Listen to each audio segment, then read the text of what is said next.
네, 여러분 사랑하고 축복합니다. 우리 교회가 서로 사랑하고 섬겨주는 또 축복해주는 그런 귀한 믿음의 공동체가 되기를 간절히 원합니다.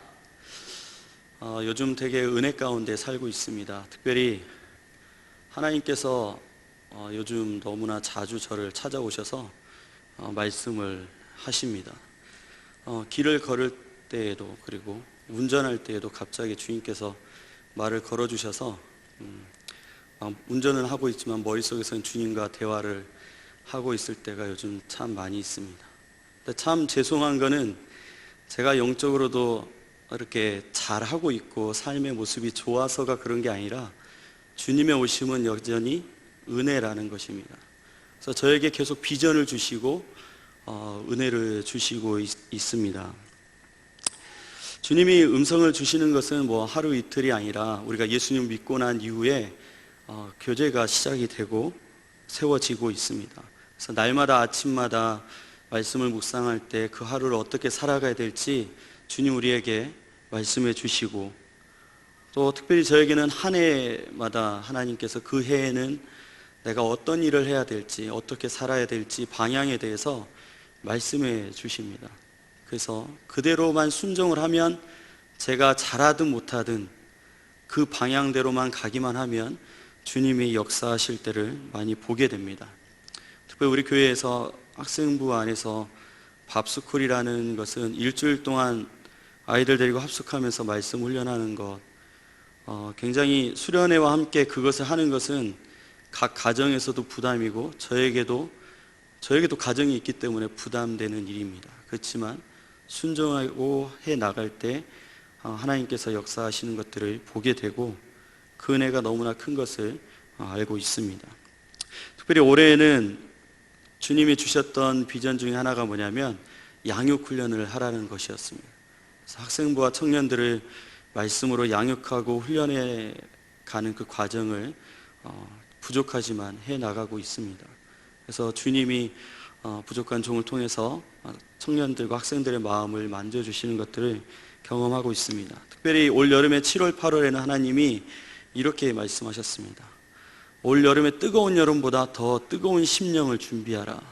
내가 은혜를 준비하고 내가 하나님의 사랑을 부어주겠다라는 그 말씀을 하셔서 아이들한테 날마다 얘기했어요. 여름보다 더 뜨겁게, 더 전심으로 가자고 그렇게 외쳤습니다. 정말 주님께서 말씀하신 대로 순종할 때 은혜를 주셨고, 제가 잘하고 못하고가 중요한 게 아니라 말씀의 순종함으로 하나님이 역사하셨습니다. 저에게 가장 은혜의 시간이 있었습니다. 인생의 또 새로운 전환점이 되는 시간이 있었습니다. 언제냐면 밥스쿨이 끝나는 마지막 토요일 날이었습니다. 그날 다 지치고 힘들었을 때 또 한 번에 하나님이 은혜를 주셔서 은혜의 자리를 마련해서 가기를 원하셨습니다. 정말 힘들고 지쳐서 가기 싫었지만 가게 되었습니다. 그때 거기서 제가 10년짜리 비전을 받았다라고 애들한테 얘기했습니다. 근데 제가 10년짜리 비전이라고 얘기했지만 어쩌면 제 평생에 해야 될 하나님이 주신 비전이 되었습니다. 가야 될 곳을 알고 가야 될 방향을 알게 될 때에 지쳐있던 몸도 회복되고 삶의 의미를 발견하게 되고 힘을 갈 수 있음을 그때 다시 알게 되었고, 그 주님의 은혜에 감사하면서 살고 있습니다. 오늘 제가 여러분에게 전할 말씀은 주님이 원하시는 부흥이 무엇일까? 주님이 원하시는 부흥이 분명히 우리에게 있습니다. 우리에게 부흥을 주실 터인데 그 부흥의 모습을 잘 깨달아 알아서 그 부흥의 때를, 부흥의 세대를 준비하는 우리가 되길 원합니다. 오늘 말씀 마가의 다락방에 성령이 임재하는 성령 충만의 사건 이전에 무슨 일이 있었냐면, 예수님이 6월절에 이제 예루살렘에 올라가시죠. 그런데 이 예루살렘에 올라온 이때가 이제 마지막 예수님이 십자가의 죽으심과 부활의 사건이 있게 되는 때입니다. 그래서 예수님이 십자가에 달려 죽으시고 3일 만에 부활하신 이후에 다시 예수님이 제자들과 함께 위로해 주시고 격려해 주시면서 마지막 복음을 또 제자들에게 알려주십니다. 그 기간이 40일이었습니다. 네, 오순절과 6월절의 기간 사이는 50일의 기간이 있습니다. 예수님이 부활하신 후에 40일 동안 제자들과 함께 하셨습니다. 그러면 오순절날은 이제 열흘 정도만 남아 있는 것입니다. 그들이 예수님께 받은 가장 중요한 메시지가 있었습니다. 그건 뭐냐면 성령을 기다리라. 내가 약속한 성령을 기다리라. 다른 말씀도 많았지만 최우선적으로 먼저 해야 될 것은 성령을 기다리는 거였습니다. 그들이 며칠 동안 성령을 기다렸을까요? 날마다 모여 기도하고 함께 모여서 주님을 기다렸습니다. 그날이 10일 정도 되었을 때에 오늘 마가의 다락방 오늘 사건이 일어나게 되는 것입니다. 주님 말씀하신 대로 몇 날이 못 되어 너희가 성령을 받을 것이다. 정말 열흘이란 시간이 우리의 인생 가운데 그렇게 크게 부담되는 시간은 아닐 것입니다. 주를 위하여 열흘의 시간을 드린다면 우리는 언제나 성령의 충만함을 받을 수 있는 기회가 있다라는 것입니다. 물론 이 사람들보다 우리가 절실하지 못하기 때문에 그 이상의 시간들이 걸릴 수 있지만 분명하게 성경은 짧은 시간 안에 전심으로 주님을 구한다면 약속한 성령을 받을 수 있다는 것을 우리가 알 수 있습니다. 정말로 지금 시대에도 성령의 충만함은 계속해서 일어나고 있고 성령의 역사가 일어나고 있음을 우리는 알 수 있습니다. 다른 데서 찾을 것이 아니라 우리 교회 안에서도 분명히 그러한 역사들은 일어나고 있습니다. 예수님을 모르던 아이들이 예수님을 만나기 시작했고, 예수님을 만나고 예수님을 사모한 아이들이 방언하고 예수님을 경험하고 예수님의 음성을 듣고 예수님 뜻대로 헌신하는 아이들이 학생부와 청년부 안에서 일어나고 있습니다. 성령의 역사는 지금도 일어나고 있는 것입니다. 오늘 성령의 임재 이후에 일어난 제자들의 변화의 모습은 어떤 것이었냐면, 사도행전 2장 이후의 말씀을 보면 첫 번째로 바로 복음 전파가 일어났습니다. 그들이 예수님을 전하기 시작했다는 것입니다. 마가의 다락방에 성령의 임재를 통해서 그 기도한 후에 그들이 일어나 담대하게 나아가 복음을 전하기 시작하는 모습을 우리가 알 수 있습니다. 집안에 숨어 있었고 잡혀갈까 봐 두려워했던 그 사람들이 문을 열고 나와서 외치는 자가 되었다는 것입니다.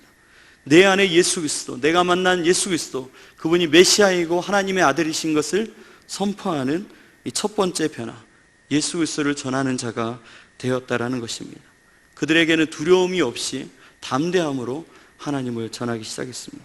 두 번째는 뭐냐면, 예수님이 하셨던 것처럼 병든 자들을 고치고 또 귀신 들린 자들을 치유하는, 회복하는 그런 하나님의 능력 있는 사람들이 되었다라는 것을 우리는 말씀을 보면서 알 수 있습니다. 세 번째는 뭐냐면, 교회가 하나가 되었습니다. 서로 교제하고 통용하고 함께 섬겨주면서 그들이 하나가 되어가는 것을 볼 수가 있습니다. 오직 예수 그리스도라는 이름 아래 그들이 하나로 모이기 시작했습니다. 자신의 물건과 돈을 내어놓기 시작했고, 어려운 자들, 과부들, 고아들, 어려운 자들을 도와주기 시작했습니다. 예수님 안에서 그들의 교회가 참된 하나됨을 이루어가는 것을 볼 수 있습니다.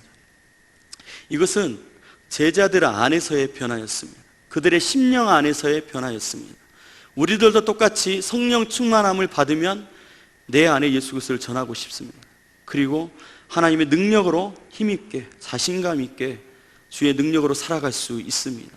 그리고 교회가 점점 주 안에서 기도가 뜨거워지고 말씀의 은혜를 사모하게 되면서 하나가 되어가게 될 것입니다. 근데 문제는 이 다음입니다. 교회 안에, 제자들 안에 문제가 아니라 외부의 변화라는 것입니다. 그들이 자신 있게 예수님을 선포하고 복음을 전했을 때에 그들은 예수님 때문에 그들에게 다가온 것은 축복이 아니라 고난이었다라는 것입니다. 내가 예수 믿고 변화되어서 세상 가운데 자신 있게 나갈 때 우리에게 찾아오는 첫 번째 반응은 무엇이냐면 핍박을 당하기 시작하는 거였습니다. 성령 충만하여서 세상에 나아가서 예수님의 뜻대로 살기 시작하고 메시아 구원자이신 예수 그리스도를 선포할 때에 그들은 오히려 고난을 당하게 되었다라는 것입니다. 고린도전서 4장 10절에서 13절의 말씀에 이렇게 이야기합니다. 우리는 그리스도 때문에 어리석으나 너희는 그리스도 안에서 지혜롭고, 우리는 약하나 너희는 강하고, 너희는 존귀하나 우리는 비천하여 바로 이 시각까지 우리가 줄이고 목마르고 헐벗고 매맞으며 정처가 없고 또 수고하여 친히 손으로 일을 하며 모욕을 당한 즉 축복하고 박해를 받은 즉 참고 비방을 받은 즉 권면하니 우리가 지금까지 세상의 더러운 것과 만물의 찌꺼기같이 되었도다. 오늘 이 말씀은 사도 바울이 고백하고 있는 것입니다. 예수님 때문에 나는 고난을 당한다. 나는 예수님 때문에 이런 핍박을 당하고 있다라고 이야기를 하고 있는 것입니다. 이들이 복음 전파하고 예수님을 전하면서 고난이 시작되었습니다. 결국엔 사도행전 7장의 말씀 보면 스데반 집사님이 순교하는 자리까지 나아가게 되는 것을 우리가 볼 수 있습니다. 이후로는 수도 없이 많은 성도들이, 예수님의 제자들이 순교의 삶으로 그들의 인생을 마감하고 예수님 때문에 고난당하는 것을 우리는 말씀을 통해서 볼 수 있습니다. 여러분, 예수님 때문에 우리는 풍부에도 처하고 예수님 때문에 비천함에도 처할 수 있는 것입니다. 예수님 때문에 말입니다. 여러분, 그거 아십니까? 신약의 모든 성경은 초대교회에 예수님 때문에 살다가 고난당하고 핍박당하는 성도들을 위하여 위로해 주시는 하나님의 사랑의 메시지라는 것입니다.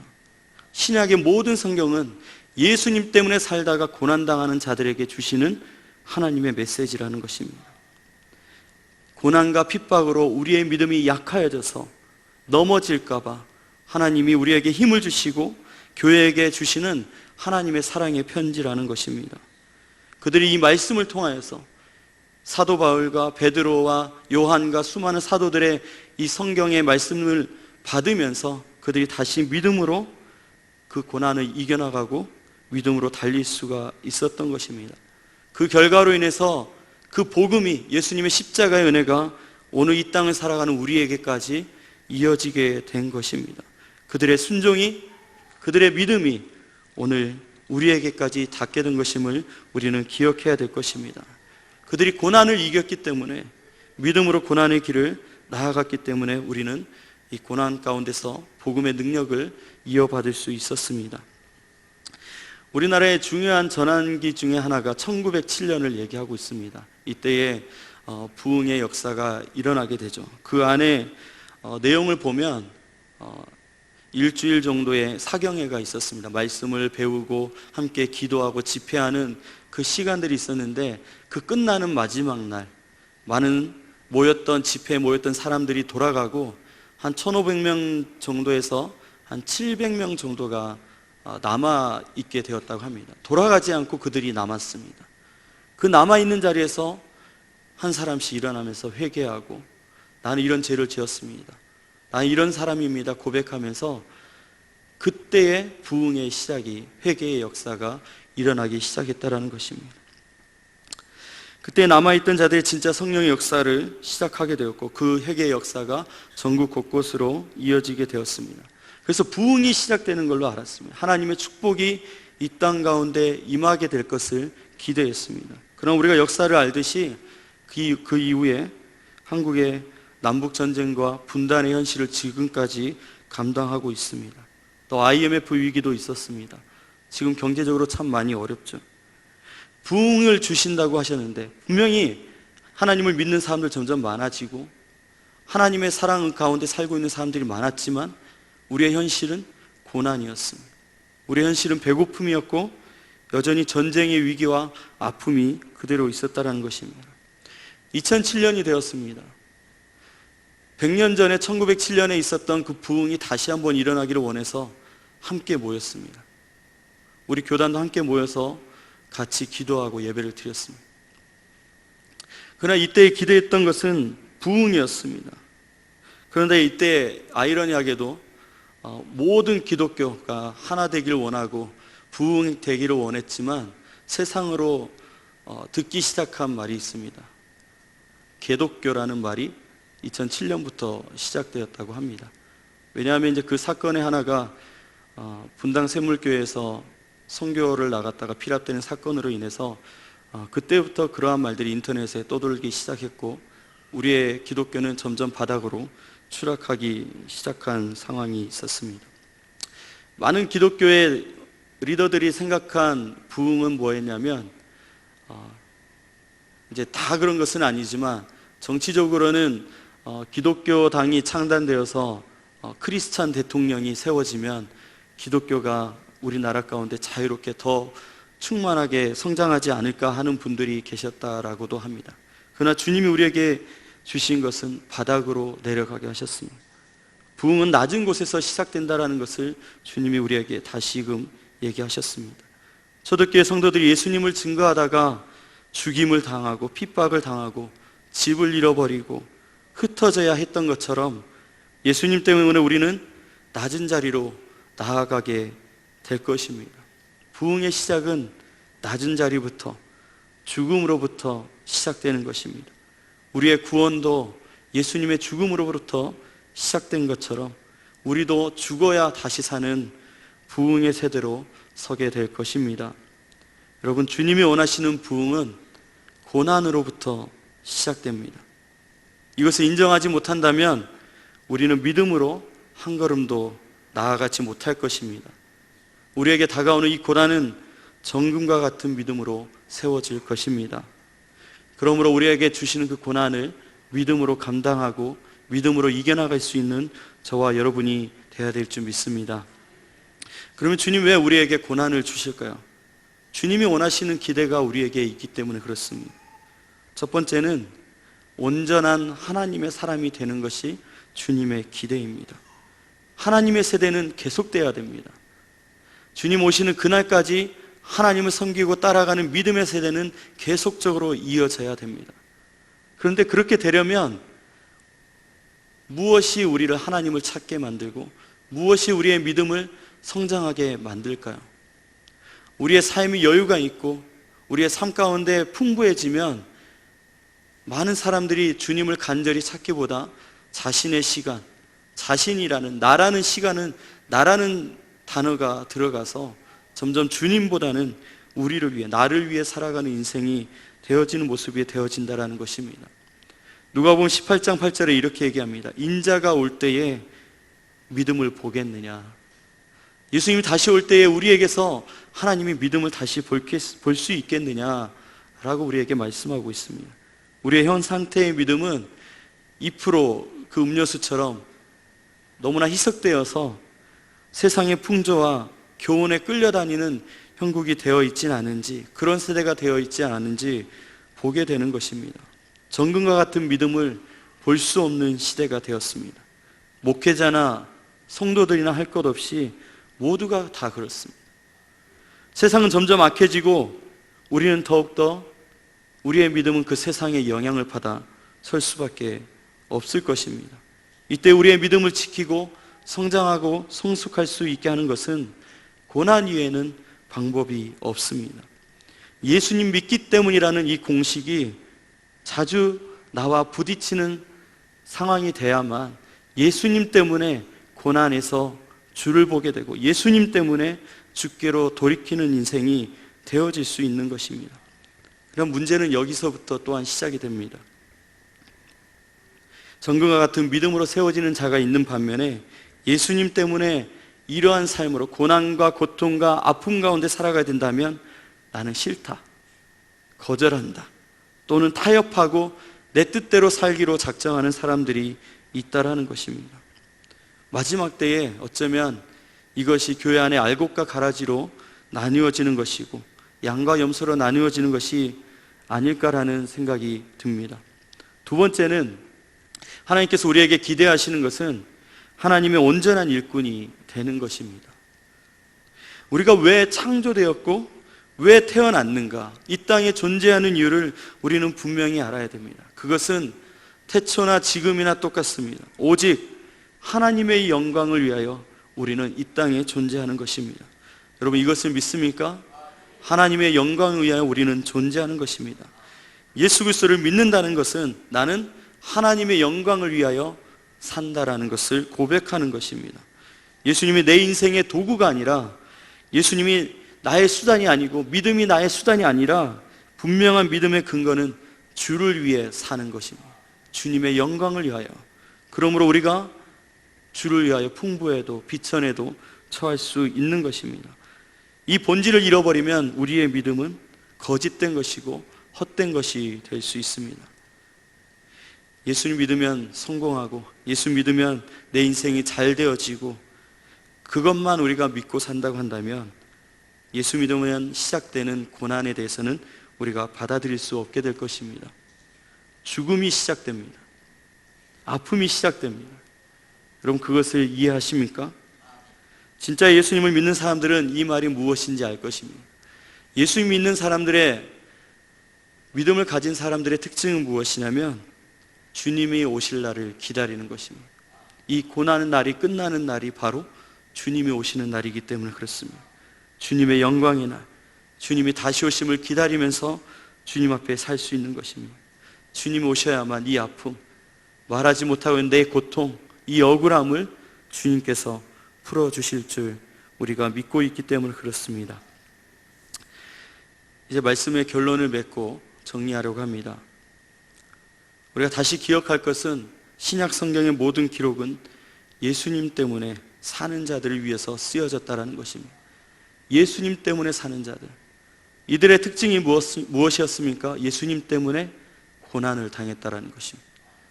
예수님 때문에 고난을 당하고 핍박과 아픔 속에서 인내하는 성도들에게 소망과 기대를 다시 부어주시는 하나님 사랑의 메시지입니다. 여러분, 무슨 소망일까요? 무슨 기대일까요? 주님이 다시 오십니다. 곧 이 고통이 끝나고 인내의 싸움이 끝나게 될 것입니다. 그러니 믿음을 잃지 말고 함께 주님을 바라보고 나갑시다라는 하나님의 사랑에 힘을 주시는 은혜의 메시지인 것입니다. 오늘 우리의 믿음의 길을 걷는 하나님의 세대들에게도 똑같이 이 메시지를 보내고 계십니다. 예수님 때문에 살기로 작정한 하나님의 사람들, 주님이 곧 오십니다. 끝까지 믿음으로 승리하자는 주님의 위로의 말씀 우리가 기억했으면 좋겠습니다. 우리 월간교회 학생들과 청년들에게 예수님 때문에 고난이 시작된 우리 아이들이 있습니다. 한 번도 예수님 때문에 사는 인생을 도전하지 않았고 살아보지 않았습니다. 근데 예수님 때문에 그들이 이제는 고난을 자처하고 있습니다. 여러분, 한번 생각해 보세요. 예수님을 믿기 시작하면 어떤 고난부터 시작되냐면 내 생각의 고난, 내 마음의 고난부터 시작됩니다. 이전에는 나를 위해서 살았는데 예수님을 위해서 이렇게 살아야 한다고 하니 내 마음에서부터 이미 고난이 시작되는 거예요. 고민하는 것이 바로 고난입니다. 내 생각을 바꿔서 하나님 뜻대로 결정하는 것이 바로 고난이라는 것입니다. 꼭 고난이 매를 맞고 쫓겨다니고 그런 것만이 고난이 아니라 내 중심과 내 생각에서부터 하나님께로 옮겨지기 위한 그 몸부림이 바로 고난인 것입니다. 우리 학생들과 청년들이 이것 때문에 주의 말씀대로 사라지지 않아서 괴로워합니다. 살고 싶은데 사라지지 않는 자신들의 모습 때문에 괴로워하고 울고 있습니다. 그러나 그들이 그래도 가고 있는 이유는 무엇이냐면 주님께 기도하고 울 때에 주님이 위로해 주시는 그 은혜 가운데 다시 힘을 얻을 수 있다는 것입니다. 그들이 더 절망하는 것은 무엇이냐면 주를 위해 사는 삶을 도와줄 줄 알았던 믿음의 부모님들, 교회 성도들, 그리고 형제들, 자매들, 친구들, 모든 사람들과 통하지 않게 되었다는 것입니다. 도와줄 줄 알았던 그 사람들이 오히려 나를 이상하게 보고 지금 해야 될 일이 아니다라고 이야기하는 사람들이 되었다는 것입니다. 그러나 그래도 그들은 주를 위해서 가고 있습니다. 스스로 주님을 찾고 있습니다. 여러분, 이것이 주님이 원하시는 부흥의 모습이 시작된 것이 아닐까요? 스스로 고난을 자처하고 믿음으로 돌파해서 하나님을 알아가는 그 지식으로 충만해지기 위하여 달리는 그들을 통하여서 우리 가정과 우리 교회와 이 나라에 그들을 통해 하나님의 역사가 일어날 것을 기대하게 됩니다. 예수님 때문에 고난을 살아보지 않은 자들은 절대로 예수님 때문에 고난의 길을 가는 자들을 이해할 수 없습니다. 고난의 길을 가는 자들은 보기 시작할 것입니다. 하나님의 역사를 보기 시작할 것입니다. 세상에 그 어떤 핍박과 어려움이 다가와도 그들은 흔들리지 않게 될 것입니다. 왜냐하면 고난은 하나님을 만나는 통로이기 때문에 점점 그들은 하나님을 경험하고 알아가고 깊어짐으로 주위의 어떤 핍박과 환난도 그들을 넘어뜨릴 수 없게 될 것입니다. 이제 우리도 함께 그 고난의 길에 동참해서 하나님을 아는 지식으로 가득하고 그렇게 살아가는 인생들을 통해서 하나님의 역사가 일어나는 것을 오늘도 경험하고 오늘도 맞이하면서 살아가는 저와 여러분이 되길 원합니다. 그래서 주님이 원하시는 그 부흥의 때를 준비하고 맞이할 수 있는 저와 여러분이 되었으면 좋겠습니다. 이제 마지막으로 권면합니다. 함께 이 고난을 뚫고 나아가기 원합니다. 내 육신의 고통과 환경의 고통과 삶의 모든 위기 가운데서 주님을 보고 갈 수 있는 저와 여러분이 될 수 있기 원합니다. 그렇다면 하나님의 살아계심이 오늘 고난을 뚫고 믿음으로 살아가는 자들과 함께하며 부흥의 역사가 이 나라에 다시 시작될 것을 기대하게 됩니다. 할렐루야. 우리가 먼저 그렇게 고난의 길에 들어서서 부흥을 맞이하는 저와 여러분이 되기를 간절히 기도합니다. 기도하겠습니다.